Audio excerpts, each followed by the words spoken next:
New York Republican Nicole Malliotakis, one of 13 House Republicans who helped Democrats pass that bill, joins us live. Thank you for your time and good morning to you, and welcome back to our program.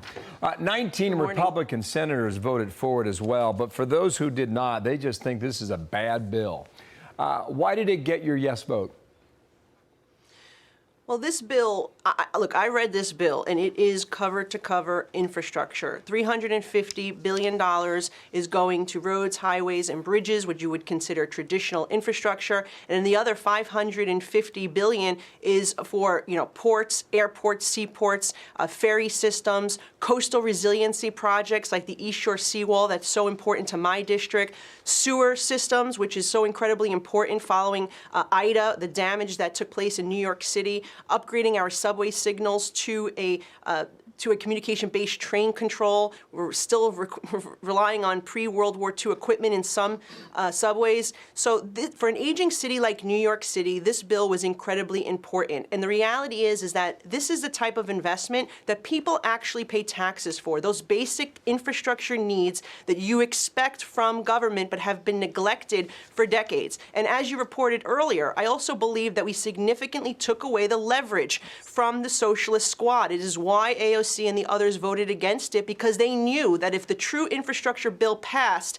the spotlight would go onto their social spending bill that includes the IRS agents, it includes the amnesty, it includes giveaways to those who are in the country illegally, the taxes, the vaccine mandates and penalties, all of that we remain opposed to, and we are going to fight tooth and nail with the moderate Democrats to stop. I think that everyone should admire the fact that you read the bill. That doesn't always happen. But the House GOP account tweeted this and then deleted it minutes later. They said, a vote for the Democrats' infrastructure bill is a vote for their socialist wish list. Americans won't forget November 6th. And I understand that last night President Trump was also saying that anyone who voted for it on the Republican side is a traitor. How do you respond to those kinds of attacks? Well, the reason they deleted it because it was an error. They weren't talking about that bill. They were talking about the spending bill that at the moment Scalise was on the floor debating. A lot of people are confused with the fact that there are two different bills. The infrastructure bill is the bipartisan bill that is cover-to-cover infrastructure. The other bill is the social spending bill that all of us are opposed to. And, I give President Trump credit, though, for, being the first to talk about investing in infrastructure. He also wanted to spend $1 trillion in America's infrastructure because he understood how important it is to our vitality, to our economy, to keep up with economic growth and pace. And this is something that has been neglected, as I said, for decades. So look, I think if you read the bills, you see that they're two separate bills. We are opposed to the IRS agents and the illegal immigrants and the amnesty and all that other stuff that AOC is pushing. But quite frankly, I believe that we've taken away their leverage and that this spending bill will either continue to be reduced, because remember, it started with $3.5 trillion to $1.7 trillion. They took out the amnesty provision, but there's still stuff for illegal immigrants, which we have to continue to fight.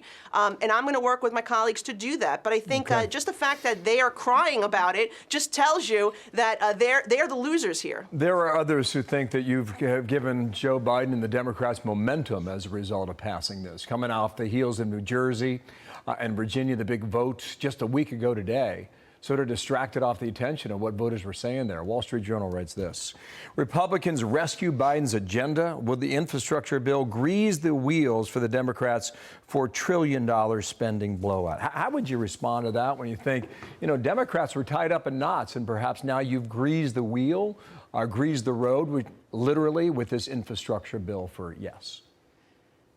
Look, there's so many things to be upset with Joe Biden, right? The way he's mismanaged the border crisis, the way he's mismanaged the pullout in Afghanistan, everything from the economy, the inflation, the supply chain. There's so many things we can criticize this president on, and he will be defeated, and we will take back the House. But when it comes to infrastructure, I have to do what is in the best interest of the people that I represent in Staten Island and Brooklyn. Yes, the president might get some credit, but at the end of the day, he is failing in so many other categories that doesn't really matter. We will continue to ensure that the American people know where his failings are, but and that we expose based them. on that entire list that you just rattled off, that you had him against the ropes. Would you not agree? Yeah, and he's still against the ropes. I don't see how this makes it any different. He's still the president that has undone the policies of President Trump that worked at the southern border. He's the one who botched the Afghanistan withdrawal that left to 13 military men and women being killed. He is the one who is responsible for what we're seeing in terms of the pipelines being cut off and energy prices increasing. And all of that is not going to be made up by just simply what's in this one bill. But at the end of the day, you don't vote against a bill simply because you want to stick it to the other side. You vote for a bill because it is the right thing to do for your constituents. And everyone, I think, should be looking at it from that perspective. I have one last question. I think I know the answer to it. It's quick. Some suggest that perhaps the Republicans that voted for it should have waited to see if the Democrats would get it across the finish line and withhold their votes so that they could remain on the same team. But even in that scenario, I'm thinking that you would have still voted for the bill because you thought it was a good bill. Well, I do believe it is a very good bill, and the yes vote was the right vote. I will say that the bill already had the votes by the time I had walked in the chamber to cast my vote.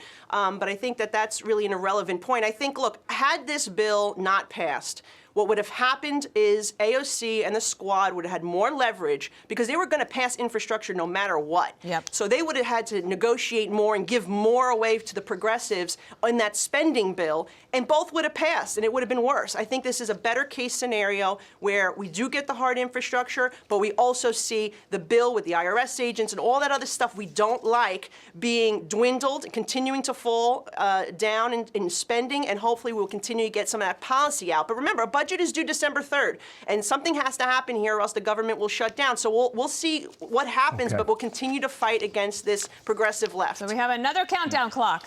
The budget, December 3rd. Yes. Nicole Malliotakis, Staten Island rep. Thank you so much. Come back, okay? We got a ton more questions for you, so thank you for your time today.